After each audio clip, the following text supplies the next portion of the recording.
Hi, my name is Sharon Nelson, HR Manager responsible for talent acquisition for the City of Columbia. Talent in the City is our effort to highlight and showcase the departments with the City of Columbia, the department's impact players, as well as the talent who make the city run every single day. These impact players and departments oftentimes don't get the spotlight that they deserve, but without them, the City of Columbia would not run as a beautifully oiled machine that it is. Hey, this is where when folks come in, they're going to be greeted by our personnel, and we're handling a variation of things in this department. We're going to be doing adoptions, issuing vouchers for spay and neuter.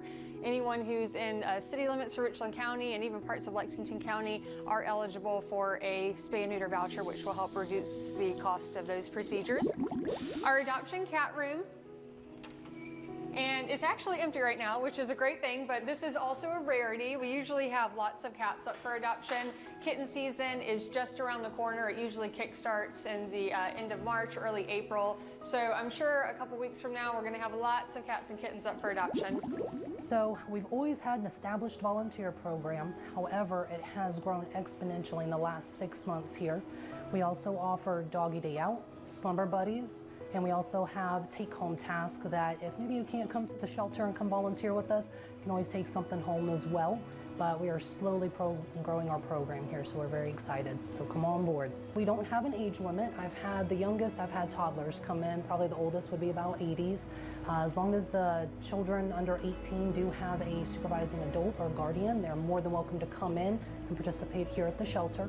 They wouldn't be able to handle the animals, of course, the parent would, but at least they would be able to interact with them and see if this is something that they would enjoy doing.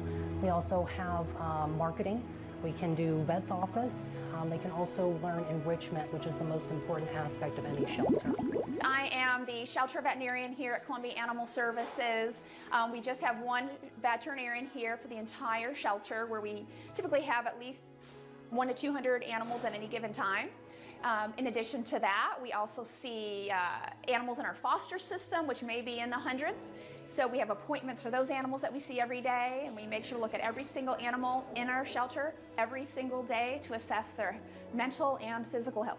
Part of being a veterinarian is very quickly you learn that you are that final person, that decision maker when it comes to the health, and you don't have to know everything. Sometimes you have to know where to find the right answer, reaching out to colleagues. But as the only veterinarian, it can be stressful in that not only do we have to take care of our population, but we also take care for the City of Columbia and Richland County, the strays that come in. They could have been hit by cars, abandoned, neglected, and abused. And so in addition to our daily routine of looking at all of our animals, doing about 20 or so surgeries every single day, and just addressing the individual health and behavioral problems of the animals in the shelter, we have emergencies coming in every day. Hit by a car, found abandoned in an apartment, and it's skin and bones. So we have to be extremely flexible and extremely positive so that we can try to save as many as we can. Prior to coming here, midlife, I will say I became a veterinarian, and I have done private practice.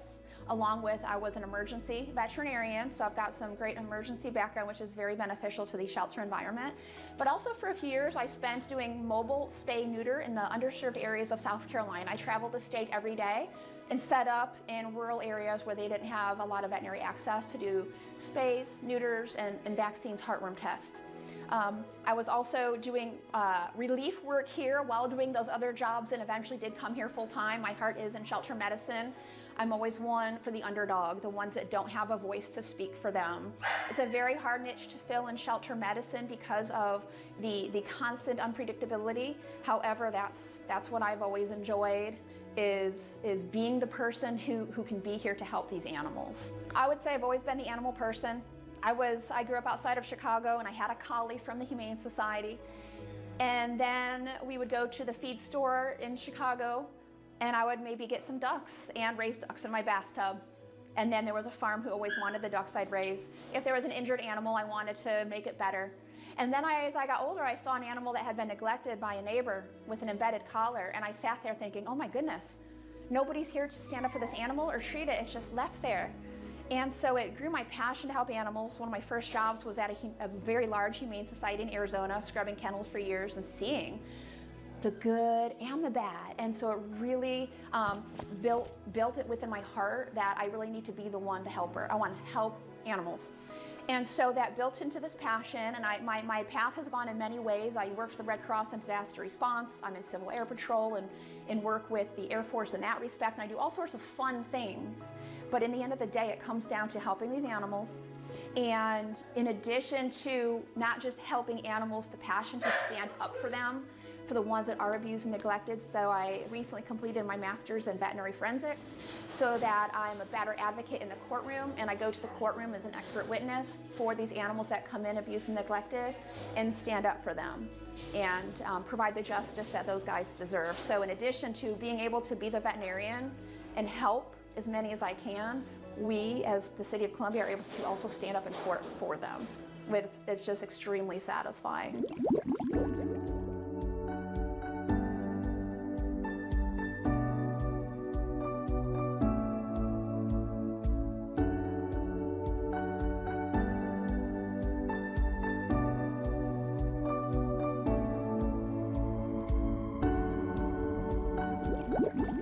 My name is Officer Salmon.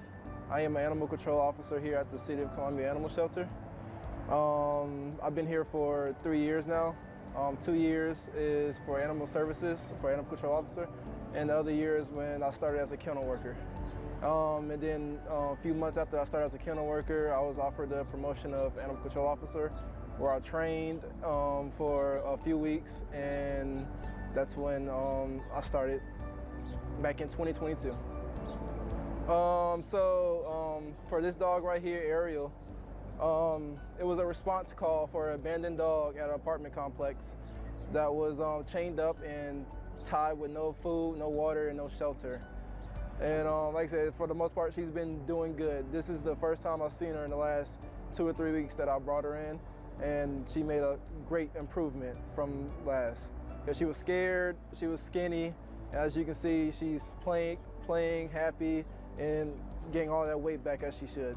So she's a good girl. In addition to the many life-saving programs that we have, one of our biggest is our adoption program. We actually have 4 adoption dog halls here, as well as a puppy nursery and a room designated for your smaller breed dogs. And those are in efforts to keep cross-contamination to a minimal and also keep your smaller dogs in a more of a stress-free environment. We do adoptions Monday through Saturday. Our adoption hours are going to be 12 p.m. to 5 p.m. Monday through Friday and 9 a.m. to 4 p.m. on Saturdays. We have a very barrier-free adoption process. They are done on the same day. Generally, it's a $35 adoption fee, but we run monthly specials, and those can reduce costs or make adoptions free. It just depends on what we've got going on. Any animal that's available for adoption is already going to be spayed or neutered, microchipped, and up to date on their vaccines. We're also heartworm testing dogs and treating those dogs for heartworm disease whenever we have resources to do so. So it's a really a life-saving, a wonderful life-saving program that we have to help get some of our shelter pets out of the door into loving homes. For more information about this position and its department, please visit www.columbiasc.gov.